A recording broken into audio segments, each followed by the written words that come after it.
Today we are here to start a series of videos that I used to do roughly every 18 months, but I realized it's been probably more like 2.5 years since I've done these videos. So I want to do 4 videos. I want to do the last X number of books I DNF'd.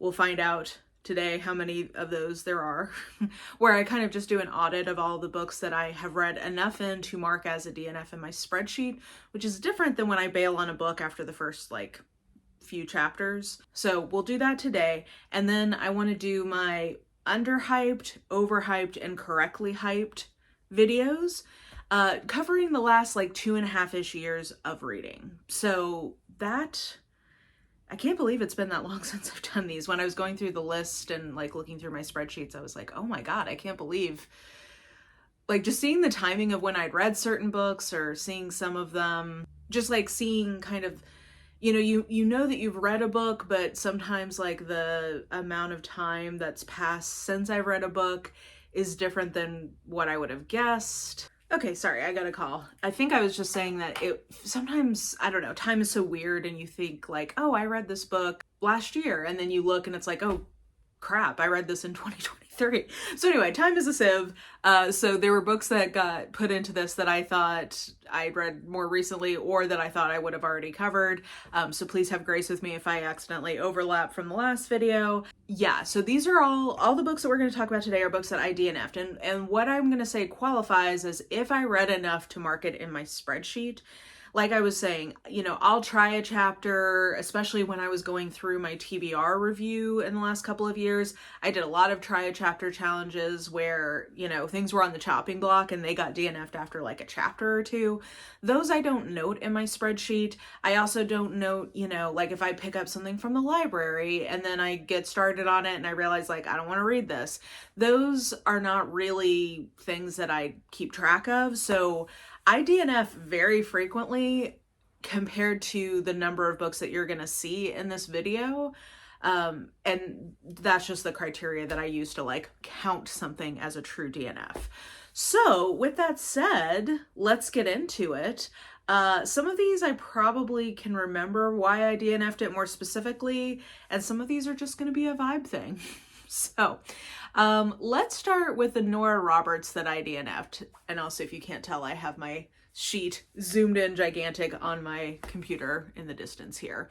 Okay, I had 3 notable Nora Roberts DNFs, and all of them were the second books in speculative Nora Roberts books, which is a frequent occurrence of mine. If I just struggle with what we call the paranoras, where she has a contemporary or historical romance that has a supernatural or speculative element to it. Sometimes she has futuristic, apocalypse elements in these books. And I just don't really tend to love how she does that version of speculative fiction. I'm more am down with her ghost books where something is being haunted. Sometimes it gets a little much for me, but the balance of that tends to work pretty well for me. And then I also really like what she does in speculative fiction for near future. So her In Death books are set in the near future, so they do have sci-fi speculative elements to them, but they're very light touch. It's set, I think I want to say the 2080s, so it's not, far in the future. It's just cars can have a hover capacity, or different laws have changed, or there's more enhanced technologies. It's not anything too wild. So those I do a lot better with her on. The ones that I DNF'd were Of Blood and Bone, Dance of the Gods, and The Becoming. So that reflects a dystopian second novel, I'm going to say an urban fantasy witch kind of novel, and a fae magic system trilogy. So 3 different kinds of speculative things, all of which the first book was like good enough for me to get through, but like fell apart pretty quickly in the second book for me.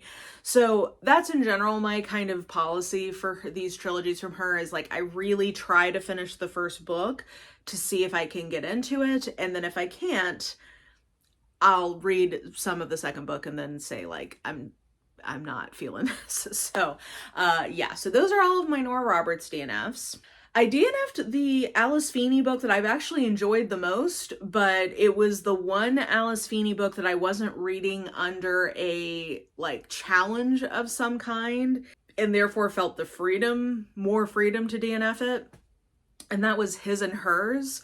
This is, if I'm remembering rightly, I think this plot is somewhat similar to that one with Brad Pitt and in Mr. and Mrs. Smith. Like the kind of like they're both spies, or they both have like secrets they're keeping from each other, and then there's like a murder where they are overlapping. This was the one where I liked the characters the best and I liked the plot the best, but I DNF'd it, I think, about a third of the way in, just because like Alice Feeney's writing is just not for me. I don't really like the way she develops her books, and I tend to find them like either boring or melodramatic usually. So yeah, I just don't think that it's just not for me. That's just the bottom line. Every book I've ever finished from her I have either, well, she has probably one of my least favorite books of all time I finished from her. And that was Daisy Darker. So that's one I think that was just actively bad. But often I just find them boring, or I don't know. She's just not for me. That's the long and the short of it. And she's so popular. So whenever I do challenges where I'm reading, you know, all the nominees of things, she inevitably comes up. But it's not my bag. Rule of Capture by Christopher Brown. This is one that a publisher sent to me early on in my booktube career, when I was not as, I don't know, I think people who review books online over time tend to kind of evolve how they interact with publishers and like what they will and won't accept from publishers. Because on the face of it, like the reason I accepted this was like, oh yeah, that sounds like fun, I would read that.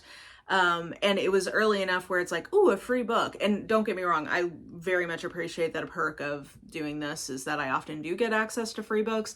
But at some point it just becomes like, okay, but like, just because it's free doesn't mean you actually really, really want to read it. So at some point you have to like, I don't know. If I accepted every single book that somebody offers to send me, I would not read anything else. So this was, but this, all that to say, this was before I had realized that. And Rule of Capture is a dystopian legal thriller. And this is a case of, I was trying to get into it and the writing just ended up not being for me. So I didn't hate this. I wouldn't like steer someone away from this necessarily. It just wasn't for me. That's kind of just the long and the short of it. After That Night by Karin Slaughter, I want to say that this is one that I'm looking up on this phone, the plot of this one, because I'm gonna guess, based on what I know of Karin Slaughter, that probably this was because it was too violent.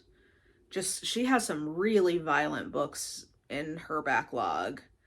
Yeah, the plot centers on Sarah's past trauma resurfacing when a new patient is brutally attacked in a way that mirrors her own assault years prior. So this is the 11th book. I think I had to read this for some challenge I was doing. That sounds right. I can't quite remember, but it's the 11th book in a series, so like I wasn't invested in the characters to keep going. And then I really struggled to read about that kind of assault in detail. Especially if it is in present time.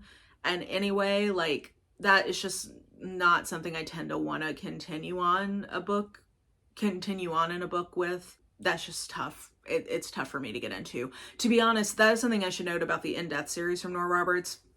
Eve has a very violent childhood past of assault, and she has like recurring nightmares. Part of what I like about that series is I feel like it shows that she's so capable, so, you know, good at her job, and like, you know, once she kind of gets her group around her, like really has a lot of her stuff together, but like it shows the ongoing impact of trauma. But honestly, I think if I'd known that that was such a part of her backstory, I might not have picked that series up originally. In this case, I'm glad I did, but considering I was coming into the 11th book, I didn't have that sort of like established connection to the characters to kind of help me get through it. So anyway, all that to say, Karin Slaughter is actually a very good writer in my opinion. She's very popular, but I think she's really good at what she does. She just tends to have, like finding the right Karin Slaughter is a little tricky for me so far, just because they do tend to have pretty intense violence in them in a way that I don't always really want to read. Okay, next it looks like Jade Legacy by Fonda Lee. So this is a controversial take for me. Okay, yeah, so I really liked the original book in that series, which is Jade City. I liked it a lot. Great writing. I really like Fonda Lee's writing in certain context. I like the character development. I like that it's a different kind of urban fantasy than we often get. I think it's playing with those tropes in an interesting and fresh way that I really appreciated. So I would still recommend this series as a whole to folks. Yeah, my problem, I'm trying to not ruin this for people who do like her writing. I'm just going to say the way she moves through time for this kind of sweeping intergenerational family drama kind of thing, the way she writes that ended up just, there's certain tics she has about the way she does that just really started to grate on me after in the second book, which was the Jade War. So then when I got to Jade Legacy, I just felt like that's all, like the book was doing it virtually every page. And I was just like, I don't want to read such a long book that has this thing that annoys me. So I still recommend this series for people to try. I definitely recommend reading Jade City. If you want to, you can, I ended up reading the summary of what happened in the third book to find out how everything wraps up. You could read Jade City and then just read the summary if you end up not loving the writing in that particular aspect. But I recommend people really give that series a chance because I do think it's a good one. It just happened to have a tick in it that annoyed me by the time I got to the third book, and because they're sort of like big old books, you know, it's hard to sign up to read a thing that's annoying you for hundreds and hundreds of pages. The Fury by Alex Michaelides. Okay, so I really like The Silent Patient. Not that it was like doing anything groundbreaking, I just thought it was like a fun kind of book clubby type thriller. The kind of thriller that like you can recommend to your mom when she's going on vacation kind of a thing. I thought it was good. I enjoyed it. I thought it was competently done. Then I forget what the second book was called. I remember the cover of it, but it was so melodramatic and pretentious. It was set on a college campus, dark academia thriller thing, and it just was like so obvious where it was going. The heroine was too stupid to live. And he does this thing where at the end of every chapter, he has a like dun dun dun moment in his writing, clearly to keep you turning the pages, which, like, you know, I respect the hustle, I get it, but it just becomes so grating. And like, to me, to be honest, I find that insulting after a while. I'm more patient with it if it's just in the first part of a book to kind of get you hooked in, but after a while it's like, I'm still reading this, like, you don't, like, I'm here. Respect the fact that I'm interested enough that you don't have to structure this way. Okay, so that really annoyed me in the second book. I did not like it. But the third book was an isolated closed circle mystery, which you guys know is just my favorite. I love it. So I was like, of course I'm going to read this. Well, I thought. But it had the same writing, and it somehow made my favorite trope dull and annoying to me. So I just couldn't after a while. There's like this Hollywood starlet who's on this like isolated Greek isle. Obviously they're gonna get killed, and yeah, anyway, he annoyed me with my favorite trope, and that is quite a feat. So yeah, there's only a few books that have I guess I would put it in the same category as The Other People by C.B. Everett and Daisy Darker. by Alice Feeney, where it's just like, it's done in a way that just makes me mad and resentful of my favorite trope disappointing me. And then we have Wolf Hall by Hilary Mantel. This one I know is an unpopular opinion, but I think that if you are not familiar with Tudor history and like a lot of the information in the book was news, like new news, maybe this would be more interesting. But this was so dull. I was like, how are you... This is worse than reading a history book, because at least in a history book, I know that the information, like none of the information is made up at all. This is like just fictionalized, dry history. I do not understand why people think this is so well written. I truly am mystified by that. Tudor history is fascinating. I get people being into that, but just go read some Alison Weir, some of her nonfiction stuff. She writes narrative, historical nonfiction really, really well and covers sort of like the kings and queens of the pre-modern period of the British Isles very fascinatingly.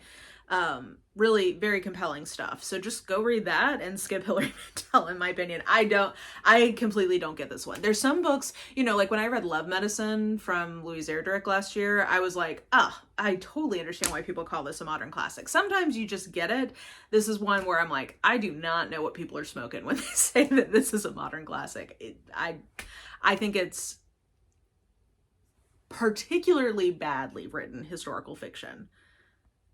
But I'm in the minority on that, so take that with a grain of salt. Oh yeah, The Shadow Cabinet by Juno Dawson. This is a case of, what a dramatic turn of events, because the first book was so good. I really enjoyed the first book.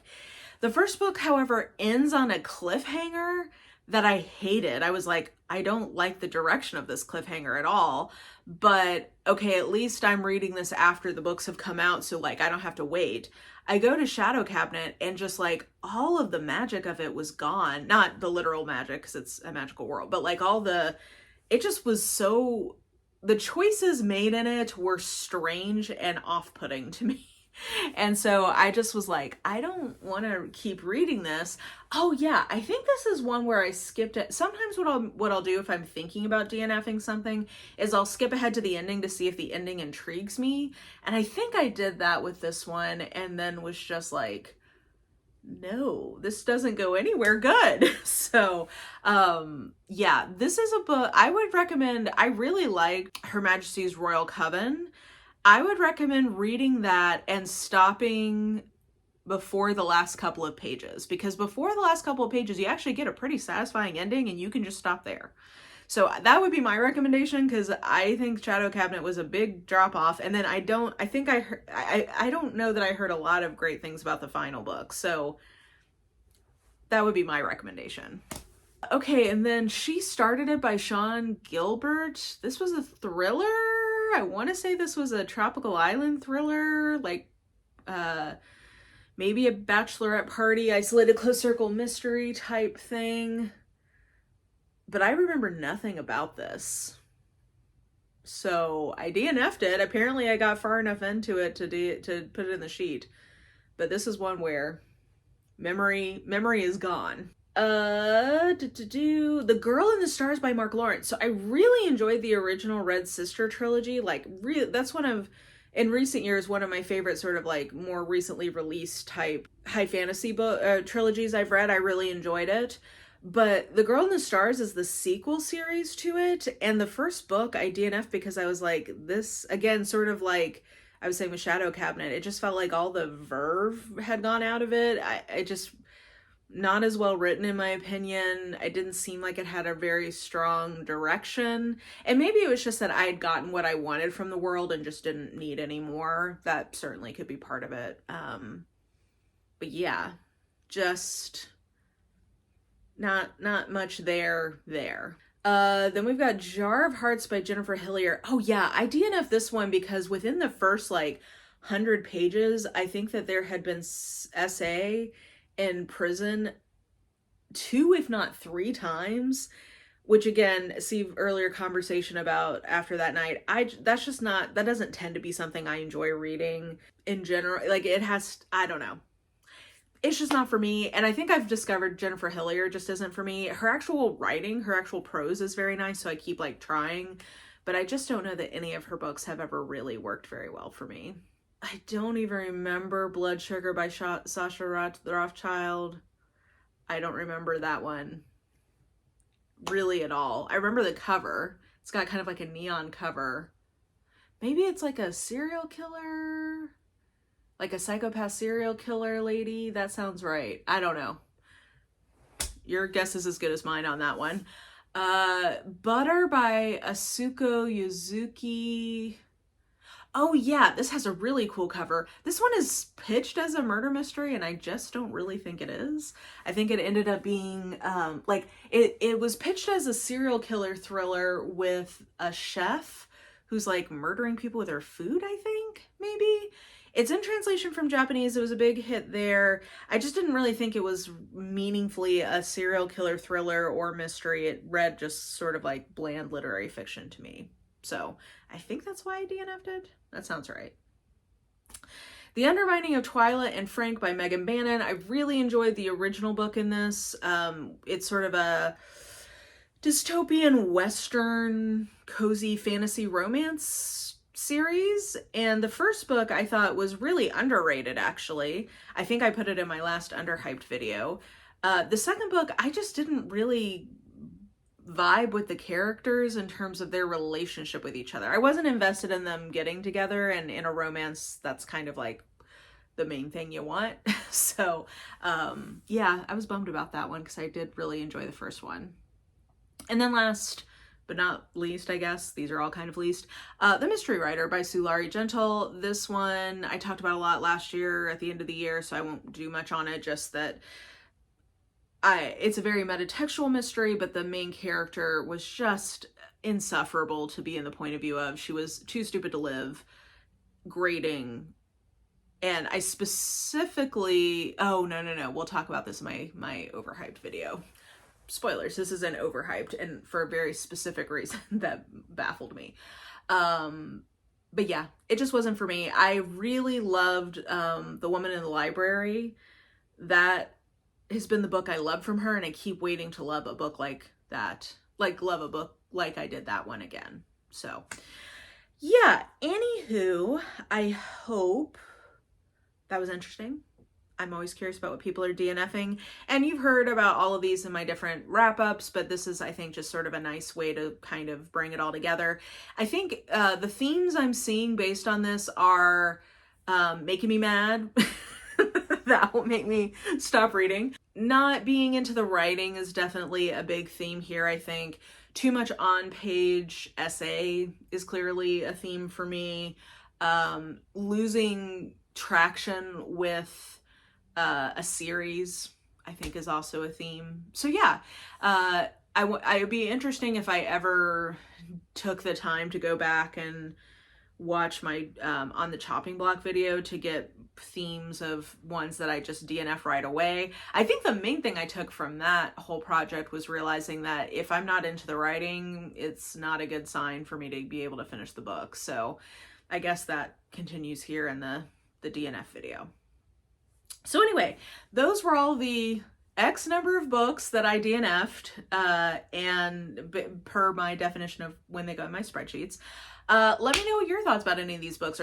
I know that there are books on here that people love, so feel free to defend their honor in the comments. And actually, I'm glad, unless the book I find like distasteful, which I don't think any of these fall into that category. I'm always happy when people like something that I didn't like, because I want people to enjoy their reading time. So if you enjoyed these books, I'm genuinely very happy about that, because I wish I'd enjoyed them. That's why I picked them up, as I expected I would enjoy them. So yeah, anyway, I hope you are doing well. Take care of yourself, take care of your community. I should be posting again next week, but if you want to hit the bell, you'll know for sure. And yeah, I think that will do it for me. We'll just talk again soon. Bye!